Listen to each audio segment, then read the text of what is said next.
আসসালামু আলাইকুম। আজকে দর্শক খুবই একটি অবাক করা কথা যে অর্থমন্ত্রী মুখ খুলছেন আজিজ বেনজিরের দুর্নীতি প্রসঙ্গে। আগে খবরটা একটু আপনাদেরকে শোনাই। এখানে যে খবর বলা হচ্ছে তাতে দেখা যাচ্ছে যে আজিজ আহমেদের বিরুদ্ধে দুর্নীতির তথ্য থাকলে বিচার করবে সেনাবাহিনী। অর্থমন্ত্রী তো অর্থমন্ত্রী এই বিষয়ে কেন কথা বলছেন? এতে বোঝা যায় যে ডাল মে কুছ কালা হ্যায়, অর্থাৎ ঋণদান সংস্থাগুলো, আন্তর্জাতিক সংস্থাগুলো তারা বাংলাদেশের দুর্নীতি নিয়ে গভীরভাবে উদ্বিগ্ন। বাংলাদেশের যে দুর্নীতির সূচক সেটা নিম্নগামী। ফলে তারা কোনো দুর্নীতিগ্রস্ত দেশকে ঋণ না দেওয়ার একটা নীতিগত সিদ্ধান্ত আছে। সেই সিদ্ধান্তটা সম্ভবত তারা ইমপ্লিমেন্ট করতে যাচ্ছে, যেটি জেনারেল আজিজের ব্যাপারে যে নিষেধাজ্ঞা, সেই নিষেধাজ্ঞার কিন্তু প্রথম বিষয়টি ছিল দুর্নীতির ক্ষমতার অপব্যবহার। অর্থাৎ মার্কিন যুক্তরাষ্ট্র, আইএমএফ সহ অন্যান্য সংস্থাগুলো এখন বাংলাদেশের দুর্নীতির কোনো বিচার হয় না, দুর্নীতির কোনো তদন্ত হয় না, দুর্নীতির বিরুদ্ধে সরকার কোনো পদক্ষেপ নেয় না। সুতরাং এরকম একটি বিষয় তাদের সামনে চলে এসছে এবং সেই কারণেই হয়তো আলোচনায়, যখন নাকি অর্থ সংক্রান্ত কোনো বিষয়ে আলোচনা হচ্ছে, তখন এই বিষয়টা সামনে আসছে। অর্থমন্ত্রী সম্ভবত তারই আলোকে বক্তব্য দিচ্ছে যে সাবেক সেনাপ্রধান আজিজের দুর্নীতির ব্যাপার সেনাবাহিনী পদক্ষেপ নেবে। কিন্তু এখন একটা প্রশ্ন যে আজিজ আহমেদ তো 2021 সালে, আরো 3 বছর আগে রিটায়ারমেন্টে গেছেন। তো তার দুর্নীতির বিচার সেনাবাহিনী কিভাবে করবে? এটা তো দুদক করবে, আমাদের যে প্রচলিত আদালত আছে তারা করবে। এখন জানি না, যেহেতু সেনাবাহিনীর ক্রয় নিয়ে একটা প্রশ্ন এসছে, তো সুতরাং এখানে হয়তো সেনাবাহিনীর একটা ভূমিকা থাকতে পারে।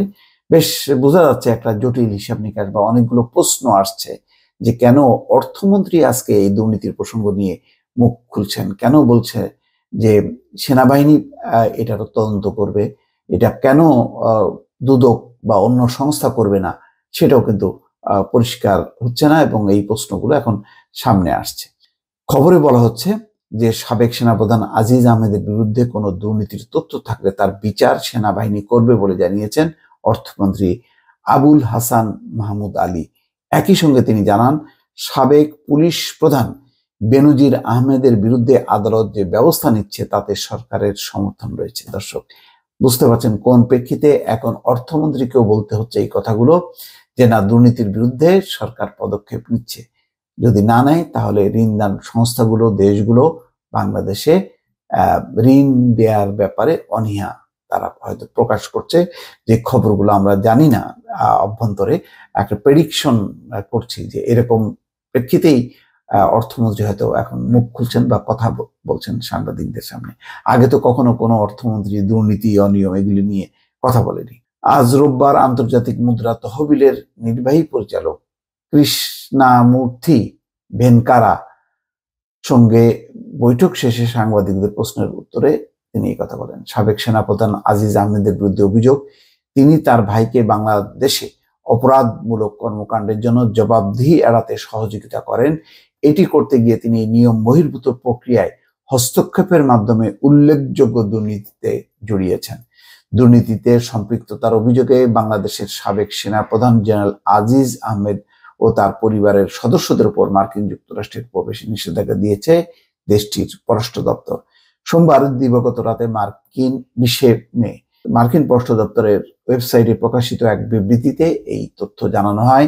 এর ফলে আজিজ আহমেদ এবং তার পরিবারের সদস্যরা যুক্তরাষ্ট্রে প্রবেশের জন্য অযোগ্য হবেন। শুধু তাই না, এই ধরনের অযোগ্য ব্যক্তিদের কোনো সম্পদ যদি যুক্তরাষ্ট্রে থাকে শীঘ্র বাজেয়াপ্ত হয় আইন অনুযায়ী। অর্থমন্ত্রী বলছেন, আইএমএফ খেলাপি ঋণ কমিয়ে আনার বিষয়ে সরকারকে পরামর্শ দিয়েছে। আমরা সেই অনুযায়ী ঋণ খেলাপিদের বিরুদ্ধে ব্যবস্থা নেব। আমি ঋণ খেলাপিদের ধরতে চাই। আসলে কি ধরতে চান তিনি চাইলেও সরকারের বিভিন্ন যে অর্গান সেগুলি কি ধরতে চায়? এটা একটা প্রশ্ন। এখন অনেকগুলো যে ঋণ খেলাপি, টাকা পাচার, দুর্নীতি, এইগুলো এখন কঠিন আকারে চেপে বসছে গলার ফাঁস হয়ে, যার কারণে এখন সরকারকে, আর যেহেতু তার নিজস্ব অর্থের যোগানটা কমে গেছে, ফলে এখন তাকে হাত পাততে হচ্ছে বিদেশি সংস্থা, দেশগুলোর কাছে। আর যখনই নাকি হাত পাত হচ্ছে তখন তারা এই প্রসঙ্গগুলো সামনে আনছে। এখন সরকারকে জবাব দিতে হচ্ছে।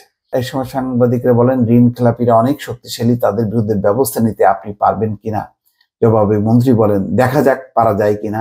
এরপর মন্ত্রী বলেন, আপনারা দেখেছেন সাবেক পুলিশ প্রধানের বিরুদ্ধে ব্যবস্থা নেওয়া হচ্ছে, তার কি ক্ষমতা কম ছিল? ভালো, এখন হয়তো অনেক কাঠখড় পোড়ানোর পর এখন তাদের হয়তো হুঁশ হয়েছে। দেখা যাক কি করতে পারে তারা। দর্শক ভালো থাকবেন, আল্লাহ হাফেজ।